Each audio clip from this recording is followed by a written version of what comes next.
Today we'll just talk about, or rather touch upon, certain issues which concern our young lady patients who have been recently diagnosed with cancer and have very genuine concerns about pregnancy. We can talk about them in two headings. One, whether they will be able to conceive in the future after having completed their radiation therapy, and two, whether the child that would be born would be normal or not. Not all ladies who are receiving radiotherapy will have fertility issues. Let's say a lady has been diagnosed with cancer of the breast. So radiation when delivered to the chest wall or the breast area will not have an impact on the fertility. However, a lady who is receiving radiation for cancer of the cervix or some childhood tumors, a young girl who is receiving radiation for a tumor which is very close to the ovary is likely to have fertility issues in the future. Although we have techniques where we can delineate the ovary by looking at the scans,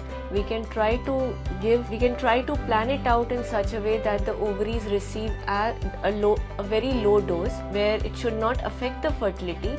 But this may not be feasible in every case, because for an oncologist, controlling the tumor is the primary aim. Second, if a lady is undergoing radiotherapy, we discourage them from conceiving, and as soon as the radiation part is over, then it is safe to conceive and have a child, provided there is no other cancer treatment going on. During radiation, if a lady has conceived, then no amount of radiation dose is safe for the baby, because any small amount can affect the growth or the development of a growing fetus. These are issues which should be discussed by every lady in a very open manner with the radiation oncologist.